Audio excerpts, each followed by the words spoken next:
So we've been hearing a lot about how it's going to be impossible now for young people to be able to buy a house. And it's definitely going to be tougher. But I think young people can buy a house if they're prepared to make the decisions that they need to make, and if they're prepared to sacrifice what they probably need to sacrifice in order to do it. So, you know, young people do have a couple of choices. One of them is, to continue to live the way we have for the last 10 or 15 years and rent. And that's okay too. But if you want to buy a house, just with interest rates being a lot higher than they have been, the price of housing being a lot higher than it has been, and this kind of thing, you're going to have to decide to not live the way we have been living and to make some real sacrifices. Or, of course, if you've got a rich mom and dad who can help you out, that's the other way, of course. But most of us don't. So here's what I think is going to have to happen is, as opposed to the last 10 or 15 years when we've been able to afford to, have $8 coffees and go out for lunch with our friends and buy new clothes whenever we wanted to, those days are over. And if you want to buy a house. So now if you want to buy a house, here are some ideas of things that, I would consider doing so that you can save up enough money to put a down payment on a place and being able to afford it.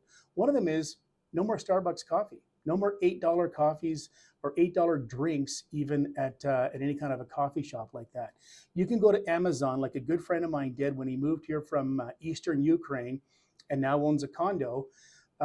He bought boxes of tea from Amazon, had them shipped because he didn't have a car because he was saving money. And he got his price on a cup of caffeine down to about 4 cents. That's significantly less than $8 a cup. And I have 4 kids that are in the age group now where they're going to start thinking about buying a house in the next year or 2 or 3. And they insist on these $8 coffees. It's not going to work. You either do that or buy a house. You can't do both. Unless, of course, you're a rock star, but you're probably not. So buy the $4 drinks. The other thing you can do is, and this, you're going to hate this, but I mean it sincerely, is give up the smartphone. Buy a flip phone and check your social media accounts when you get home. And this will be beneficial for you in a number of ways. One of them is you'll just be way more focused at work or at school especially.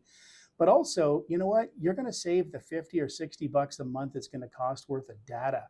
And you'll just be able to check that stuff for free at home where there's Wi-Fi. And you'll just limit you'll still be able to make phone calls. You'll still be able to text with your friends and that kind of stuff. But in terms of the other stuff, you don't need to see it right away. You really don't. Don't have a car. Take the bus or the train. And there's lots of other options. You can Uber when you need to. You can even rent a car on a weekend if y'all want to head out to Banff and things like that.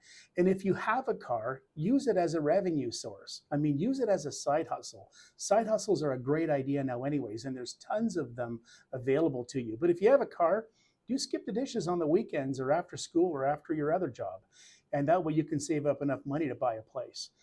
When you need clothes or things like that, go to Value Village. It's not bad. And when you go there often enough, you'll be able to find great deals. It's amazing what people bring into places like Value Village and Salvation Army and stores like that. Pack a lunch. It's like we Canadians did that for years. And people all over the world do this. You make a sandwich in the morning, you wrap it up and you stick it in your lunch pail and you bring it to work. I don't know if anybody has lunch pails anymore, but you know what I mean. Pack a lunch and do that kind of stuff. If you need to, and I hear people all the time going, I don't really want a roommate. I don't want get roommates. In fact, get more roommates than is probably the most comfortable for your apartment or townhouse or whatever. Roommates can actually cut the cost of your living expenses now while you're renting down considerably as well. So anyways, there's lots of ideas. If you've got more ideas, feel free to leave them in the comments. If you think I'm an idiot and this is never going to work, feel free to leave that in the comments as well. I love chatting about this kind of stuff. I'm Pete DeYoung. I'm with Remax. I sell houses for a living, and I'm not about to give up on the next generation of home buyers. I think they can do it if they're prepared to make the sacrifices. Chat anytime.